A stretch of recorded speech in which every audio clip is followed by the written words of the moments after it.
Hello, हाय, नमस्ते। कैसे हैं आप सब? Hope all of you are fine, doing fine.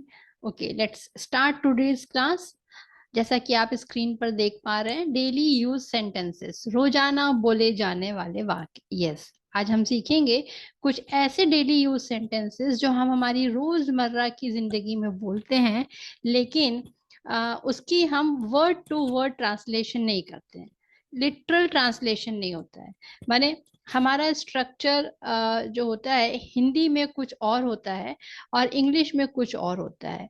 होता क्या है कि हम लोग कोशिश करते हैं, जब नया नया बोलना सीखते हैं तो वर्ड टू वर्ड ट्रांसलेशन करना की कोशिश कर रहे होते हैं, लेकिन एक्चुअली जो एडवांस स्ट्रक्चर होता है उसमें ऐसा नहीं होता है। जैसे अगर हम हिंदी में एक ही वर्ड यूज करते हैं, जाना, सब चीजों के लिए जाना, ट्रेन का जाना, फ्लाइट का जाना, क्लास में जाना, सड़क का जाना, ऑल दैट। लेकिन इंग्लिश में जब हम इसको बोलते हैं तो गो वर्ड यूज नहीं करते हैं। आपको मालूम है ना, जाना के लिए इंग्लिश में एक वर्ड होता है गो।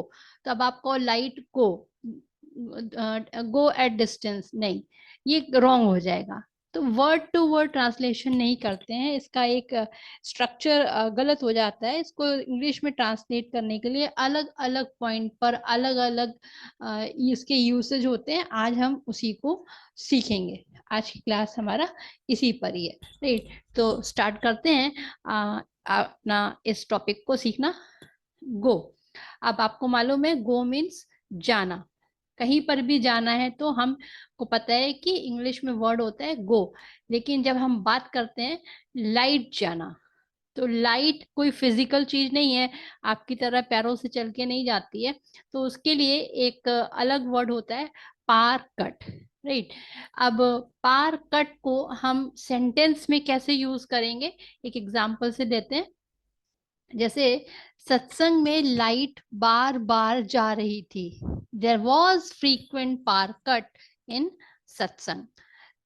अब दूर जाना, कहीं कोई हमसे दूर जा रहा होता है तो उसके लिए हम इंग्लिश में हमें बोलना हो तो एक वर्ड होता है डिपार्ट। अब ये दूर जाना किसी जगह, प्लेस के लिए भी हो सकता है, किसी पर्सन, किसी इंसान के लिए भी हो सकता है।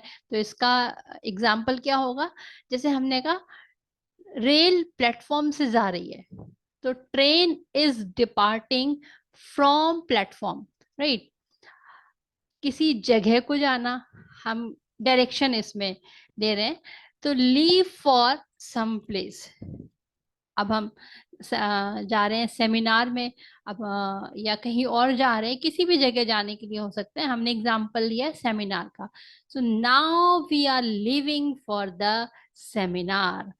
आप इसका अपना यूज करके क्या सेंटेंस बनाएंगे, फटाफट से नीचे चैट में कमेंट में लिख करके हमें बताइए। भाई, हमें भी तो साथ के साथ पता चलते जाना चाहिए ना कि आपको क्या समझ में आ रहा है, आप क्या सीख रहे हैं। और उसके अलावा भी ये वीडियो पॉज करके आप आपके सेंटेंसेस बनाना, इसकी प्रैक्टिस करना सीख सकते हैं। और उसको हमें आप चैट में कमेंट में बाद में भी लिख करके बता सकते हैं। आगे चलते हैं। जहाज से किसी जगह को जाना। अब पहला वाला था किसी जगह को जाना, दूसरा आ गया जहाज से किसी जगह को जाना। तो डिफरेंट हो गया, मीनिंग डिफरेंट हो गया, सेंस डिफरेंट हो गया। तो डेफिनेटली इंग्लिश में भी इसका ट्रांसलेशन में डिफरेंस आएगा। अब ये जहाज कौन सा जहाज है? उड़ने वाला जहाज। पानी वाले जहाज को भी जहाज कहते हैं, उड़ने वाले जहाज को भी जहाज कहते हैं, लेकिन यहाँ पे हम ले रहे हैं उड़ने वाला जहाज, एरोप्लेन, फ्लाइट। तो इसमें हम वर्ड यूज करते हैं फ्लाई फॉर सम प्लेस। तो वो जहाज से दुबई जा रहा है, फ्लाइट से जा रहा है, he is flying for Dubai, right? अब वो पंख तो होते नहीं है ना इंसान के कि वो उड़ करके चला जाए, तो एरोप्लेन में बैठ के ही उड़ता है। तो उसके लिए इंग्लिश में भी वैसे अगर आप देखोगे तो आपको लगेगा लिटरल है, लेकिन एक्चुअली हिंदी में हम बोल रहे हैं जाना और इंग्लिश में हम वर्ड यूज कर रहे हैं फ्लाई, राइट? नेक्स्ट इज किसी तरफ जाना, डायरेक्शन को बता रहा है कि भैया कहाँ जा रहे हो, किस तरफ जा रहे हो, मतलब कहाँ जा रहे हो, मतलब किस तरफ जा रहे हो। मूविंग टुवर्ड्स, जैसे प्रिंसिपल, आपको देखा आपने कैंपस में कि प्रिंसिपल जा रहे थे, तो आपने देखा प्रिंसिपल कहाँ जा रहे हैं, मतलब किस तरफ जा रहे हैं, तो आपने कहा प्रिंसिपल क्लास में जा रहे हैं।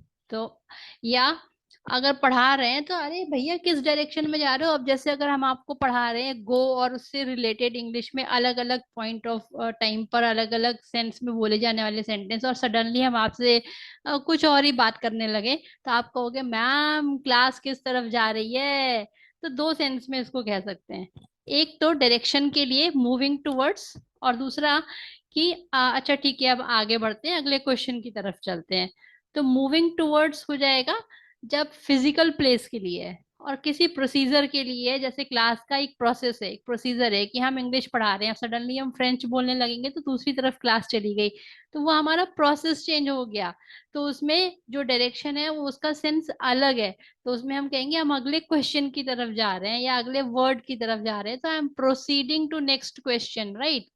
अब इसको अगर हम यूज करने के लिए कहें तो टीचर अगला क्वेश्चन बताने जा रहे हैं, teacher is proceeding to next question, तो ये प्रोसेस का पार्ट है, राइट।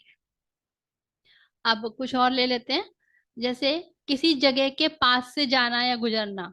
ठीक है, जैसे हम कहें सुबह में हम यहाँ से गए थे, या हम सुबह में रोज यहाँ से जाते हैं। तो जाते हैं का मतलब है या सुबह में जब तुम यहाँ से जाना ना तो हमसे मिलते जाना। तो यहाँ पे जाना का मतलब है कि उस जगह से के पास से जाना, मतलब गुजरना। तो इसके लिए यूज करते हैं passing by some place, right. तो जुलूस मेरी दुकान के पास से जा रहा है, तो मेरी दुकान के पास से जा रहा है का मतलब वो हमारे दुकान के सामने से निकल रहा है, गुजर रहा है। A procession is passing by my shop. अभी ये कुछ भी हो सकता है, जुलूस कोई बारात हो सकती है, कोई पॉलिटिकल जुलूस हो सकता है, कुछ भी हो सकता है, राइट। तो कोई भी चीज आपकी दुकान के पास से या आपके सामने से या घर के सामने से जा रही है, निकल रही है, गुजर रही है, तो आप उसके लिए वर्ड यूज करते हैं पास बाय, राइट। नेक्स्ट इज जान जाना, भैया तुमसे मिलने के लिए मेरी जान जाई जा रही है। या वो देखो कितना रेस्टलेस है, तो रेस्टलेस है डाइंग, मतलब मरा जा रहा है उससे किसी के मिलने के लिए। तब हम कहते हैं वो लिटरली मर नहीं जाता है, उसकी ब्रेथ नहीं स्टॉप हो जाती है, इसका मतलब होता है कि रेस्टलेस है, डाइंग।